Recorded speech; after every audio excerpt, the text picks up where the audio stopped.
लगता है कि अगर बीजेपी भी इसी तरीके से अगर घोषणाएं करेगी तो वो भी मुफ्त रेवड़ियां कहलाएगी। कि ये भी मुफ्त होगा, वो भी मुफ्त होगा, ऐसा जितने भी कमिटमेंट्स किए हैं वो फ्रीबीज के नाम से जानी जाती हैं और रेवड़ियां बांटने की बात से मानी जाती है। बीजेपी के दो सबसे बड़े हथियार हैं वो ईडी और सीबीआई है। जहां कहीं भी इलेक्शंस होते हैं बीजेपी हमेशा उनको आगे कर देती है।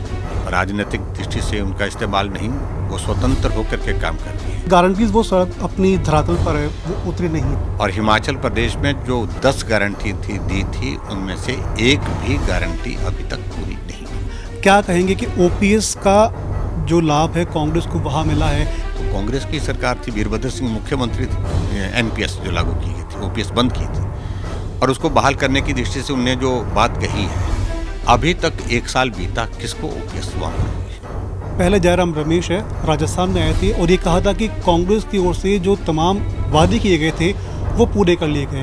और राहुल गांधी जी ने मंच से घोषणा की थी कि राजस्थान में किसानों के कर्जे 10 दिन के अंदर माफ कर दिए जाएंगे। 15 नवंबर 2023 आज से ठीक 10 दिन बाद में राजस्थान में मतगणना होगी। फिलहाल आज का दिन है वो गारंटियों के नाम रहा है कांग्रेस की, क्योंकि बीजेपी की ओर से हिमाचल प्रदेश के पूर्व सीएम जयराम ठाकुर ने तमाम सीधे आरोप हैं कांग्रेस पर लगाए हैं। सर सीधी बात करें, हिमाचल प्रदेश में मुख्यमंत्री गहलोत आए थे, तमाम वादे किए थे, गारंटीज दी थी। आपने कहा कि गारंटीज वो सड़क अपनी धरातल पर है, वो उतरी नहीं है। क्या ऐसे कारण रहे हैं आपको लगता है?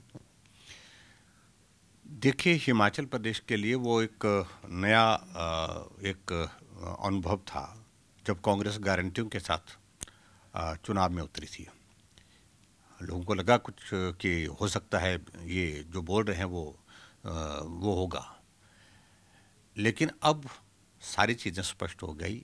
1 साल का कांग्रेस पार्टी का कार्यकाल पूरा हो रहा है और हिमाचल प्रदेश में जो 10 गारंटी दी थी उनमें से एक भी गारंटी अभी तक पूरी नहीं हुई है।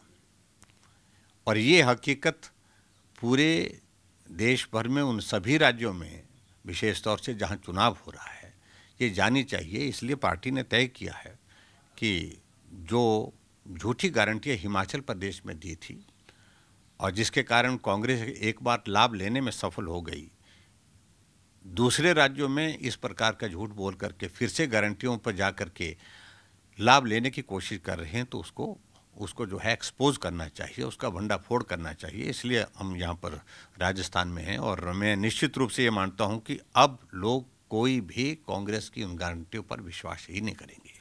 सर बात करें ओपीएस को लेकर के है, हिमाचल प्रदेश में ओपीएस का मुद्दा है, काफ़ी ज़ोर शोर से उठा था। राजस्थान में भी इसको उठाने की पूरी कोशिश है, वो की जा रही है। ओपीएस को लेकर ही शायद आपको नुकसान है, वहाँ पर हुआ था। क्या कहेंगे कि ओपीएस का जो लाभ है कांग्रेस को वहाँ मिला है, क्या राजस्थान में भी उसी को भुना कर के कांग्रेस सत्ता हासिल कर पाएगी?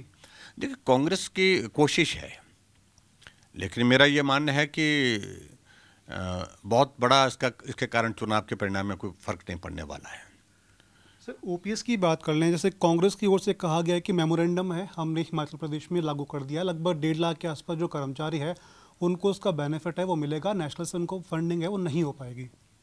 देखिए, एक बात मान करके चलिए, ओपीएस हिमाचल प्रदेश में अगर लागू की गई थी तो कांग्रेस की सरकार थी, वीरभद्र सिंह मुख्यमंत्री थी, एनपीएस जो लागू की गई थी, ओपीएस बंद की थी और उसको बहाल करने की दृष्टि से उन्होंने जो बात कही है, अभी तक 1 साल बीता, किसको ओपीएस वहाँ पर हुई।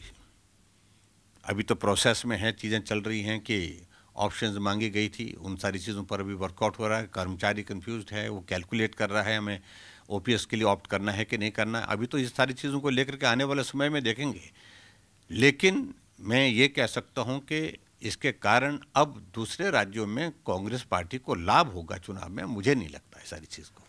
सर हम गारंटियों में से ही सवाल निकालते हैं कि जैसे कि 2 रुपए किलो गोबर खरीदने की बात है वो की जा रही है। कांग्रेस 2018 के अंदर जब सत्ता में आई थी तो वादा किया था कि किसानों की कर्ज माफ़ी होगी। हाल ही में कुछ दिन पहले जयराम रमेश है राजस्थान में आए थे और ये कहा था कि कांग्रेस की ओर से जो तमाम वादे किए गए थे वो पूरे कर लिए गए। किसानों को जो कर्ज माफ़ी है वो पूरी कर दी गई है। देखिए, कम से कम कांग्रेस पार्टी के नेताओं को ये झूठ बोलने की जो आदत पड़ी है, अब की बार मुझे लगता है कि इनके दिमाग ठीक कर देंगे यहाँ राजस्थान की के लोग भी मध्य प्रदेश के लोग भी और दूसरे राज्य जहाँ भी चुनाव हो रहे हैं। इनको लगता है कि लोगों को ठग करके, गुमराह करके, बेवकूफ़ बना करके जो है उनको इस प्रकार से हम चला सकते हैं और झूठ बोल करके सत्ता हासिल कर सकते हैं। एक दौर हो गया सो हो गया, लेकिन अब नहीं हो सकता है, क्योंकि पहले तो सबसे पहले प्रश्न खड़ा होता है कि गहलोत जी ने पिछली बार कहा था और राहुल गांधी जी ने मंच से घोषणा की थी कि राजस्थान में किसानों के कर्जे 10 दिन के अंदर माफ कर दिए जाएंगे। आज 5 साल हो गए, उस चुनाव के बाद दूसरा चुनाव आ गया, कहीं किसान का कर्जा माफ हुआ? ये प्रश्न राजस्थान की जनता के सामने है। और उल्टा ये हुआ कि 22,000 के लगभग किसानों की जमीन कुर्क हो गई, नीलाम हो गई, दर्जनों किसानों ने आत्महत्या कर दी। इसलिए इन वादों को लेकर के वो कहेंगे जरूर, लेकिन लोग सुनेंगे, विश्वास नहीं करेंगे। और हिमाचल के संदर्भ में इन्होंने कहा था कि 5 लाख बेरोजगारों को नौकरी देंगे, कैबिनेट की पहली बैठक में 1 लाख लोगों के लिए, नौजवानों के लिए नौकरी निकालेंगे। कैबिनेट की कितनी बैठकें हुई? 1 साल हो गई, एक आदमी को हिमाचल में नौकरी नहीं। उल्टे 10,000 से ज़्यादा आउटसोर्स में लगे हुए कर्मचारियों को नौकरी से निकाल दिया। सर, बात करते हैं जैसे कि बीजेपी की ओर से कहा जाता है कि कांग्रेस जो तमाम घोषणाएं करती हैं वो मुफ्त रेवड़ियां होती हैं। वहीं बीजेपी की कांग्रेस की ओर से कहा जाता है कि बीजेपी है केवल अपनी बातें करती है। क्या जिस तरह 2018 के अंदर कांग्रेस किसानों की कर्जमाफी को लेकर सत्ता में आई थी, क्या वैसे ही बीजेपी इस बार किसानों की कर्जमाफी का मुद्दा उठाएगी? अगर उठाती है तो उसका फंड जो अरेंज करना होगा वो कहाँ से करा जाएगा? देखिए, इन सारी चीज़ों को लेकर के हमारी स्टेट यूनिट ने केंद्रीय नेतृत्व के साथ चर्चा की है। अभी पार्टी की ओर से हमारा इस प्रकार से, जिसको हम बोलते हैं कि इलेक्शन का जो मैनिफेस्टो है, हमारी जो है वो अभी तक जारी नहीं हुई है। और ऐसे में इन सारी चीज़ों को लेकर के अभी कहना उचित नहीं होगा। जब पार्टी इस निर्णय पर पहुंचेगी, इलेक्शन मैनिफेस्टो जब जारी होगा, और उसके बाद फिर मालूम पड़ेगा कि हमने क्या क्या कमिटमेंट की। और डेफिनेटली जो भारतीय जनता पार्टी कमिटमेंट करेगी उसको पूरा करने का रास्ता उन्हें साथ में निकाला होगा। क्या सर, आपको नहीं लगता कि अगर बीजेपी भी इसी तरीके से अगर घोषणाएं करेगी तो वो भी मुफ्त रेवड़ियां कहलाएगी? नहीं, देखो, मेरा कहने का मतलब है ये कि किसी विषय को लेकर के थोड़ी रियायत देना, मदद करने का रास्ता निकालना, वो एक बात हो सकती है। लेकिन यहाँ सब कुछ मुफ्त, ये भी मुफ्त, वो भी मुफ्त, जैसे हिमाचल प्रदेश में जिनने किया कि भाई ये भी मुफ्त होगा, वो भी मुफ्त होगा, ऐसा जितने भी कमिटमेंट्स किए हैं वो फ्रीबीज के नाम से जानी जाती हैं और रेवड़ियाँ बांटने की बात से मानी जाती है। और दूसरी बात यह है कि भारतीय जनता पार्टी एक ऐसी पार्टी है जो कहती है वो करती है। अगर कमिटमेंट आती है तो वो कमिटमेंट को पूरा करेंगे निश्चित रूप से। सर, अभी जब मैंने आपकी प्रेस कॉन्फ्रेंस सुनी थी, आपने कहा था कि क्राइम को लेकर के, बेरोजगारी को लेकर के राजस्थान नंबर 1 पे है।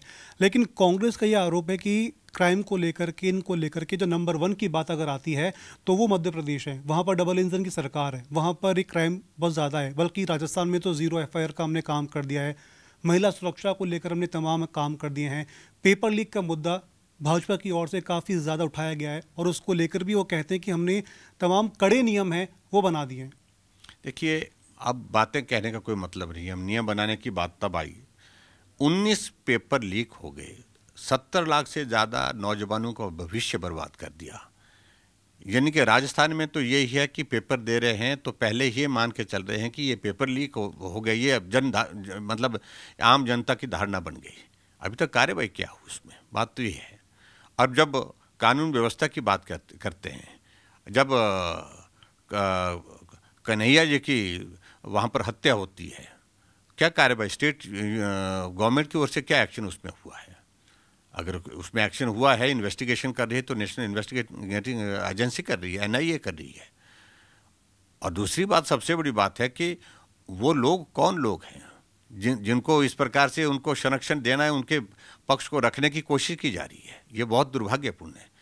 यहाँ पर रामनवमी होती है तो यहाँ पर बंद कर दिया जाता है, उसको प्रशासन पर बैन लगा दिया जाता है, और उल्टा हिजाब पर प्रदर्शन होता तो उस पर इजाज़त दी जाती है। ऐसे चीज़ों को तुष्टिकरण की दृष्टि से सारी चीज़ें। और महिला के बारे में कैबिनेट के मंत्री स्टेटमेंट देते हैं कि बलात्कार की घटना होती हैं तो कहते हैं कि ये प्रदेश जो है मर्दों का प्रदेश है। क्या कहना चाहते हैं? इससे बड़ा दुर्भाग्य कोई हो नहीं सकता है। ये मर्दों के लिए भी गाली है। मर्द अपनी माँ बहनों की इज्जत को बचाने के लिए जीवन की कुर्बानी देते रहे, ये वो राजस्थान है। और यहाँ इस प्रकार की बातें कहे और मंत्रिमंडल में मंत्री इस तरह की बातें कहे और वो उसके बावजूद भी चलता रहे, तो इससे दुर्भाग्य कोई और हो नहीं सकता है। लेकिन सर, कन्हैया कुमार को लेकर के भी कांग्रेस सीधा आरोप लगाती कि जो तमाम जो लोग थे वो बीजेपी के थे। किस प्रकार से वो बीजेपी के वही लोग वीडियो बना करके देश के प्रधानमंत्री नरेंद्र मोदी जी को धमकी दे रहे थे? कोई बीजेपी का आदमी हो सकता क्या? और दूसरी बात, ये साजिश के तहत भी सारी चीज़ें होती हैं। कुछ लोगों को इस प्रकार से प्रयत्न किए जाते हैं और इन सारी चीज़ों की इन्वेस्टिगेशन अभी चल रही है, इस पर उचित कहना नहीं है। लेकिन मेरा कहने का मतलब है कि जो बातें वो कह रहे हैं ये हास्यास्पद है। ना कोई बात पर विश्वास कर रहा है और ना ही विश्वास करने लायक बातें हैं। सर, मेरा लास्ट सवाल आपसे है कि जो लिस्टें हैं भाजपा की जारी हुई थी, उसके बाद में तमाम लोगों ने पार्टी छोड़ कर के निर्दलीय चुनाव लड़ रहे हैं। पार्टी की ओर से अल्टीमेटम में दिया गया है कि आप जल्दी वापस पार्टी ज्वाइन कर लीजिए वरना समय निकल जाएगा। तो क्या लगता है कि अगर जो कार्यकर्ता लगातार कोशिश कर रहा है, मेहनत कर रहा है पार्टी के लिए, फिर वहाँ से उसे टिकट नहीं मिलती है, किसी और को टिकट मिल जाती, तो क्या उसका जो रास्ता वो अपनाता है, उस पर आप क्या कहेंगे? देखिए, मैं ऐसा मानता हूँ पार्टी और प्रदेश नेतृत्व ने बिल्कुल सोच समझ करके किया है। अगर कहीं इस प्रकार की परिस्थिति होती है तो वो मिल बैठ करके उसका कोई रास्ता निकलता है। पार्टी जब सत्ता में आती है, एक जगह नहीं अनेकों जगह अकोमोडेट करने की गुंजाइश निकलती है।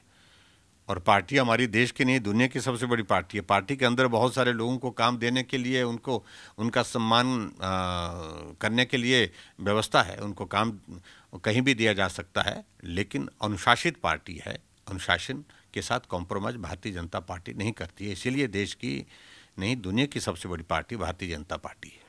इसी से मुझे एक बात और याद आ गई कि ईडी सीबीआई का काफ़ी जिक्र है, कांग्रेस करती है कि क्योंकि आप बीजेपी के पूर्व सीएम हैं, हिमाचल प्रदेश से हैं, ईडी सीबीआई का काफ़ी ज़्यादा जिक्र है, कांग्रेस करती है कि बीजेपी के दो सबसे बड़े हथियार हैं वो ईडी और सीबीआई है। जहाँ कहीं भी इलेक्शंस होते हैं बीजेपी हमेशा उनको आगे कर देती है और विपक्ष को तोड़ने की कोशिश करती है। देखिए, ये उनको लग रहा है इस तरह से, उनको इस बात को भी मानना पड़ेगा कि पहली बार ईडी सीबीआई को स्वतंत्र होकर के काम करने का अवसर प्राप्त हुआ है। राजनीतिक दृष्टि से उनका इस्तेमाल नहीं, वो स्वतंत्र होकर के काम कर रही है। जो भी गलत कर रहा है, जो भी जिस गलत किए हुए हैं, उनके खिलाफ कार्रवाई हो रही है। और जिन्होंने गलत किया है तो कार्रवाई होनी ही चाहिए और वो कार्रवाई हो रही है। तो इसलिए ज़्यादा लोग वो हैं इसमें जो गलत करते रहे, उनका ताल्लुक ऐसी पार्टियों के साथ है जो चीख चला रहे हैं आज। ऐसे में मुझे सिर्फ यही कहना है कि स्वतंत्र होकर के काम कर रही हैं और स्वतंत्र होकर के उनको काम करने का अवसर मिला है और स्वतंत्र होकर के काम करने का अवसर देना चाहिए। तो ये थे हमारे साथ हिमाचल प्रदेश के पूर्व सीएम जयराम ठाकुर, जिनसे हमने बात करी और उन्होंने कहा कि जो गारंटी लेकर के राजस्थान के मुख्यमंत्री अशोक गहलोत हिमाचल आए थे, 1 साल पूरा होने वाला है, लेकिन हिमाचल के अंदर वो गारंटियां हैं अभी भी धरातल पर नहीं उतरी है। खैर, राजस्थान में क्या स्थिति रहेगी ये तो आने वाला वक्त बताएगा। वीडियो जर्नलिस्ट सोनू चौधरी के साथ रौनक पारिक, पंजाब केसरी टीवी, जयपुर।